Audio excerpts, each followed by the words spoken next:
नमस्कार। मैं हूं अभय श्रीवास्तव और आप मौजूद हैं न्यूज व्यूज के ऑथेंटिक अड्डे पर, जिसका नाम है टॉकिंग स्टोरी। अंडमान निकोबार द्वीप समूह की राजधानी का नाम अब श्री विजयापुरम होगा, न कि पोर्ट ब्लेयर।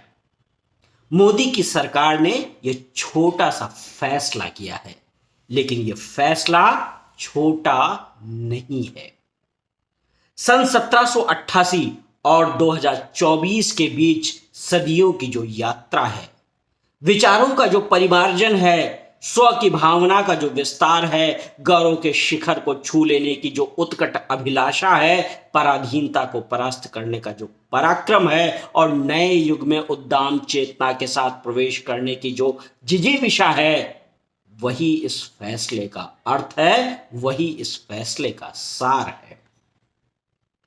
1788 में अंग्रेजों की ईस्ट इंडिया कंपनी ने अंडमान द्वीप समूह के सर्वे के लिए ब्रिटिश नेवी अधिकारी कैप्टन आर्कीबाल्ड ब्लेयर की नियुक्ति की थी। ब्लेयर ने 1789 में अंडमान द्वीप समूह का सर्वे किया और एक भारतीय भूभाग अंग्रेज अफसर की पहचान से नत्थी कर दिया गया। 1947 तक नाम पोर्ट ब्लेयर था, तो समझ आता है हम पराधीन थे, हम स्वतंत्र नहीं थे, अंग्रेजों के गुलाम थे। लेकिन स्वतंत्रता के लगभग 8 दशक बीत जाने के बाद, मोदी सरकार के भी 10 साल बीत जाने के बाद अगर ये नाम बदला जा सका है, अगर वो भूभाग अब पोर्ट ब्लेयर नहीं श्री विजयापुरम नाम से पहचाना जाएगा, तो फिर यह सोचने की बात है कि ऐसा क्यों हुआ। इस देश में सैकड़ों ऐसी जगहें हैं जो अभी अंग्रेजों के नाम पर हैं। बख्तियार और बाबर जैसे लुटेरों के नाम पर भी भारत की कई जगहों का पहचान की गई है और वो बदस्तूर सरकारी अभिलेखों में, लोगों की स्मृतियों में, लोगों के व्यवहार में वो नाम अभी भी चल रहे हैं, जारी है।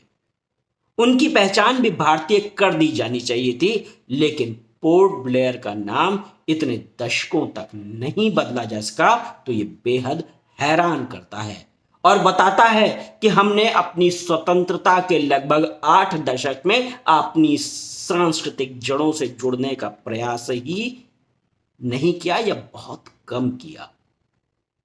हम कंप्रोमाइज्ड मुगल या काले अंग्रेज बनने की ही कोशिश में लगे रहे। पोर्ट ब्लेयर यानी श्री विजयापुरम वो पवित्र भूमि है जहां से भारत की पहली निर्वासित सरकार ने कार्यभार संभाला था। आप में से बहुत कम लोग जानते होंगे, और जो लोग जानते होंगे उनमें से बहुत कम लोग इसकी अहमियत समझते होंगे कि 1943 में नेताजी सुभाष चंद्र बोस ने सिंगापुर में भारत की अंतरिम सरकार की घोषणा की थी। और ये कितनी अहम घटना थी, इसको ऐसे समझिए कि 9 राष्ट्रों ने इस अंतरिम सरकार को मान्यता दी थी, और मान्यता देने वालों में उस समय की 3 विश्व शक्तियां इटली, जापान और जर्मनी शामिल थी। और इस अंतरिम सरकार के नियंत्रण में कोई भूभाग था तो वो था अंडमान द्वीप समूह, जिसकी राजधानी पोर्ट ब्लेयर थी, जो अब श्री विजयापुरम नाम से जानी जाएगी। इसी पोर्ट ब्लेयर यानी श्री विजयापुरम में नेताजी सुभाष चंद्र बोस ने भारत का ध्वज फहराया था। भारत की आन बान शान की पताका को एक पहचान दी थी, एक बताया था कि भारत अब अंग्रेजों के का गुलाम नहीं बना रहेगा। वो परिस्थितियां दूसरी हो गई। द्वितीय विश्व युद्ध में जापान और जर्मनी की हार हो गई, वो एक अलग मसला है। लेकिन इस पोर्ट ब्लेयर यानी इस विजयापुरम, श्री विजयापुरम का महत्व कम नहीं हो जाता है भारत की स्वतंत्रता के इस आंदोलन में। पोर्ट ब्लेयर का नाम श्री विजयापुरम करना कितना ऐतिहासिक है, इसे इस बात से भी समझें कि ये चोल साम्राज्य की नवल का नवल बेस था, उनका नौसेना अड्डा था। श्रीविजय साम्राज्य दक्षिण पूर्व एशिया में 7वीं से 13वीं शताब्दी के बीच सामुद्रिक राजवंश के तौर पर फला फूला और भारतीय संस्कृति का प्रचार प्रसार करता रहा। पोर्ट ब्लेयर को हम भारतीय पहचान लगभग 8 दशकों तक क्यों नहीं दे सके, इसे गहराई से समझने की जरूरत है। क्या हमारी चेतना ही सुप्त है, सोई हुई है? क्या हम पराधीनता के माइंडसेट में जी रहे हैं? क्या हमको अपनी सांस्कृतिक उपलब्धियां ही नहीं दिखती हैं हमको अपनी अपनी समृद्धि जो हमने हासिल की है, हमारे पूर्वजों ने हासिल की है, जिसके आधार पर हमारा ज्ञान विज्ञान इतना विकसित रहा है। मैं आपको एक दिलचस्प प्रयोग बताता हूं। मैंने एक जनरेटिव एआई प्लेटफॉर्म से पूछा कि गुरुत्वाकर्षण का ज्ञान किसने दिया। उस एआई प्लेटफॉर्म का जवाब था न्यूटन ने दिया, और आइंस्टाइन ने गुरुत्वाकर्षण की समझ को और बेहतर करने में हमारी मदद की। इस जवाब पर मैंने उस जनरेटिव एआई प्लेटफॉर्म से पूछ लिया, आप न्यूटन का नाम ले रहे हैं, ब्रह्मगुप्त का नाम क्यों नहीं ले रहे हैं? वो तो कितना पहले, 1 सदी पहले न्यूटन से बता गए थे कि भारत की धरती पर एक आकर्षण बल लगता है, वो गुरुत्वाकर्षण, वो आज का ग्रेविटेशनल फोर्स नहीं था तो और क्या था।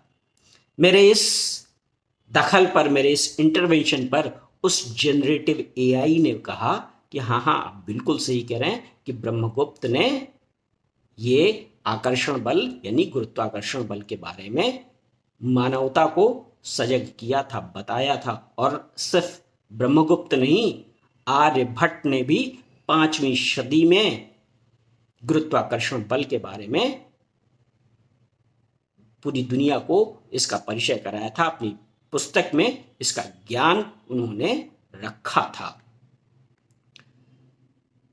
मेरे इंटरवेंशन के बाद जब मैंने उससे कहा तो फिर एआई ने मुझसे कहा कि वो अब भविष्य में कभी भी कोई गुरुत्वाकर्षण पर ऐसा सवाल पूछेगा तो वो अपने जवाब के साथ ब्रह्मगुप्त और आर्यभट्ट का नाम जरूर लेगा।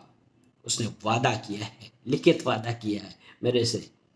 सवाल ये है कि जब एआई प्लेटफॉर्म को भी ये सच मालूम था कि गुरुत्वाकर्षण का ज्ञान किसने बताया पूरी मानवता को, लेकिन वो फिर भी उसने सही जवाब नहीं दिया, न्यूटन और आइंस्टाइन की रट लगाता रहा, तो वो क्यों ऐसा हुआ? जवाब ये है कि एआई को भी भारतीय उपलब्धियां बताने की मशीन लर्निंग नहीं कराई गई। एआई को भी नहीं बताया गया कि वो भारतीय उपलब्धियां बताए, भारत के गौरव को दुनिया के सामने रखे, जबकि उसको ये ज्ञान था। तो भैया लोगों, अगर आप अपने आत्माभिमान पर सोए रहेंगे, अगर आपको खुद का गौरव नहीं होगा, तो फिर क्या होगा?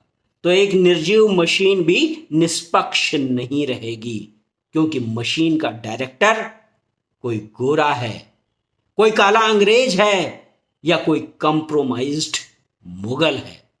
और आपको स्वयं के भीतर से ये चेतना लानी होगी और पोर्ट ब्लेयर का नाम श्री विजयपुरम करना उसी चेतना की एक अभिव्यक्ति है।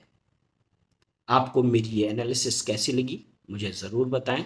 अगर आपको लगता है कि आपको मेरी किसी बात से असहमति है तो आप उस पर अपना विरोध दर्ज कराएं कमेंट सेक्शन में जाकर के। अगर मुझे लगा कि उस पर आपसे इंटरेक्शन करना चाहिए तो मैं आपसे ज़रूर इंटरेक्शन करूँगा। अगर आप समर्थन करते हैं और लेकिन फिर भी कोई नया पक्ष रखते हैं तो मेरा ज्ञानवर्धन होगा, और जो ये वीडियो जो लोग देख रहे हैं उन दर्शकों का भी ज्ञानवर्धन होगा। आप मेरे चैनल को सब्सक्राइब कर लीजिए, बेल आइकन दबाइए, लाइक बटन दबाइए। मैं आपको भारत के बारे में, जो भारत की राजनीतिक मसले हैं, उन पर कुछ न कुछ अपनी एनालिसिस आपको देने की कोशिश करूँगा। भू राजनीतिक मसलों पर भी मेरी नज़र बनी रहती है। आप मेरे चैनल को आए, आपने मेरा ये वीडियो देखा, आपका बहुत बहुत धन्यवाद। नमस्कार, धन्यवाद।